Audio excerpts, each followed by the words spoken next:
the first time I ever modelled, I was pregnant, and I just managed to sort of hold my job until I was too big to get through the serving space when I was working at a cafe. And there's a funny thing where I didn't exactly feel naked when I was pregnant, which is I don't know why that was so, but I didn't feel naked. I didn't have any. As in less so than when you aren't pregnant. Yeah. And that's a funny one, really, because that kind of like dovetails, doesn't it? It's like, it's a funny, do we all have body dysmorphia? Probably.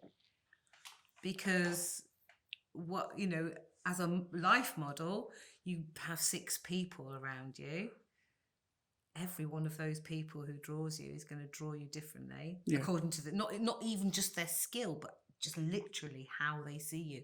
Do you know what I mean? It's like but I wonder if people they tend to somewhere be kind to you. Do you think so?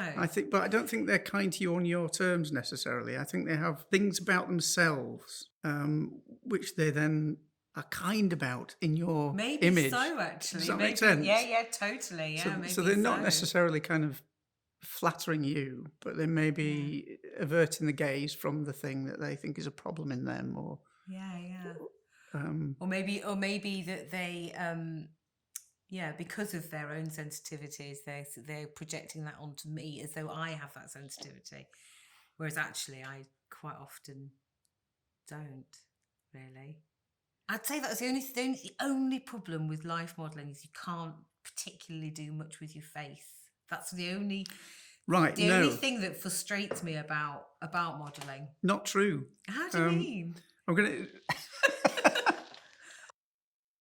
Please don't take this as too much of an encouragement, but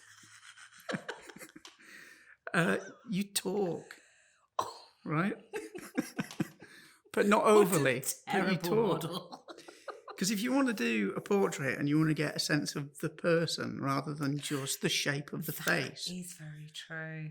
You've got to be yourself. You've got to be animate. Yeah, absolutely. Yeah. Quite often makeup poems are quite often have seeds of songs, which is pretty annoying because I've got like full orchestras going on. This is genius. And then it sort of dissipates like smoke afterwards, sort of thing. But it's really good fun. Do you forget it all then? So it'll just go? Mostly. Right. Mostly you can't. It's hard to hold on to. And you never want to just grab a pen? No, it's fine. No, I can't. I've had. I'm not offering. I'm not saying you can. I've got an idea. Stop everything. No, it's fine, honestly. It's just fun. And if there are things to think through, it's really good space to be able to do it. Really good. When do you get opportunity to sit? You don't.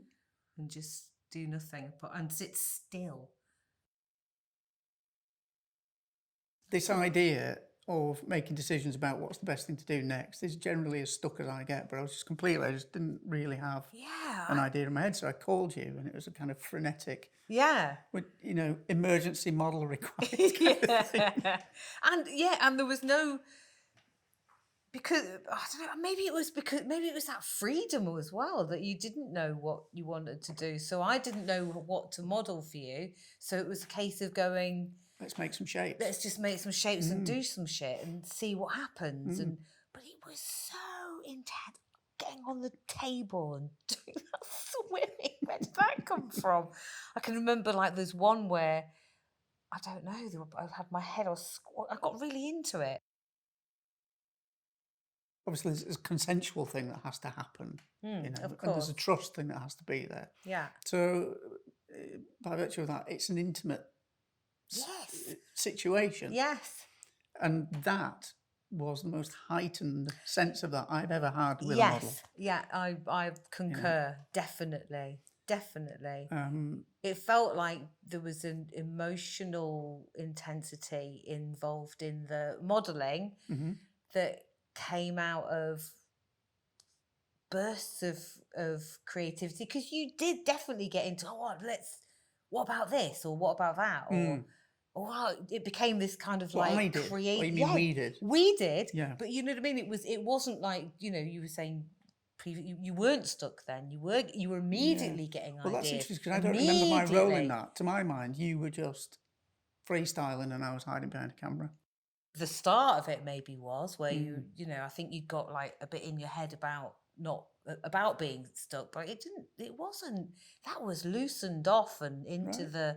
I thought that was very much part of like us going. And I find it interesting with the the external penis and the vagina when you're a life model. I find it really fascinating. So with a guy, okay, he's got his organ on the outside, it's fine, everyone does life drawing, it's not a problem. But with a woman, now I'm always fascinated. I noticed one of your sculptures actually. I thought, oh, that's a brave move, that is, you know, female model.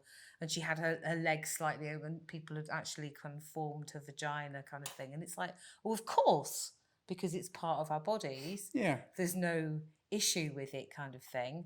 But actually, yeah, as a model, I don't ever. Don't ever what? I never get myself into situations where someone would be able to draw my vagina. Ever. It's interesting to me. It really is interesting to me. And I've also thought about things like grabbing fat and things like that. Like, you know, actually making a kind of it's a funny kind of relationship between your own body and your own thoughts about your own body and bodies. Yeah. Although I've got no way of knowing where any of these pictures might end up. So it's public-private. I have no intention of it. I thought about it once, but I thought I'd have to go somewhere along because I run life classes. It would be a little bit like crossing a line somewhere. That's really interesting. I think if I were to model somewhere and somebody who comes to my class were to be there, because people do go to several, you know. What do you think would change in the relationship because they'd seen you naked? Well, my power would be diminished. Why? I don't know. I don't know what would change. You know what? That is really interesting because nothing changes. People have just seen you naked, and other people out me all the time. She does life modelling. She gets clothes off them. She does. Right? She does. She's a life model. Loads. People do that to me loads, which is hilarious. And then people's responses to, oh, I couldn't. Oh, I could not. An opportunity to have people draw you and make you, honestly, such beautiful pictures and beautiful drawings. And what an honour. It's fantastic. You kind of immortalised in a beautiful way as well. I know. That's one of the things that makes me think it's everybody should model. It's beautiful. And I should get over my hang-ups and just go model somewhere because to see somebody's drawing of you. Oh, it's lovely. It's kind of... It is really lovely, you know. Is that about being immortalised? I don't think it's about that. I think it's about the beauty in the creation in the moment, and then the creation exists as a separate entity and off it is in its own wonderful world being experienced by other people. It's not for you anymore, is it? It's not about you, really. No.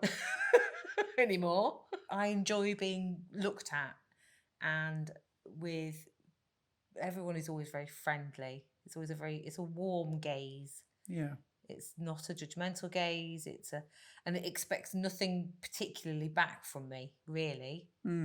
You've got me for the long haul because I want to know how my body's going to keep going. Right. I'm so interested. Well, I'm seeing that, obviously, because I've been doing this for nearly 15 years now. Yeah. And I worked with you for nearly all of that time. But also, it's like, what's it going to be like when I'm 60, 65? I don't know how long you can carry on for. I don't know if it becomes too uncomfortable. I don't know. I'd like you to do a series. If I ever really start getting a conk out, that kind of thing, I want you to do a deathbed series. There's somewhere on these bookshelves, there is a book of photographs of people. They were photographed shortly before they died and then after they died. Can I borrow it? Yeah, it's really beautiful. Wow. It's not for everyone, obviously. Do you ever have criteria for models? How do you come across your models, new models? Do they contact you? Yeah. And then do you interview them or do you... No, I think it's the model is doing the giving. You know, it's there's not really much required of me other than to make sure somebody knows they're safe. But everyone must have completely different stories because there's no training for it. There's no.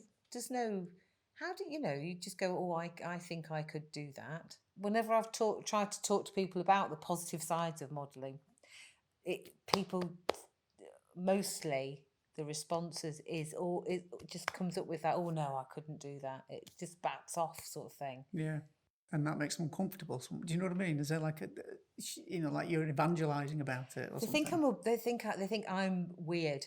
It's me being weird about that, not something that would make a difference to them in their lives in a positive way. Yeah. Which, that does come across as evangelising it. Instead of going, oh, what do you get out of it then? Or which comes to a different kind of scenario, doesn't it? It's like, is it worth it sometimes? If you really love the work that this artist is doing, is it worth it? It's freezing in here. Do you know dropped, that? Hasn't it now? It really has dropped. Shall we stop? Yeah, let's stop. Thank you. Hungry. Marvellous. You little beauty. Thanks for coming. Oh, it's an absolute pleasure. It's a bit warm now, can't you?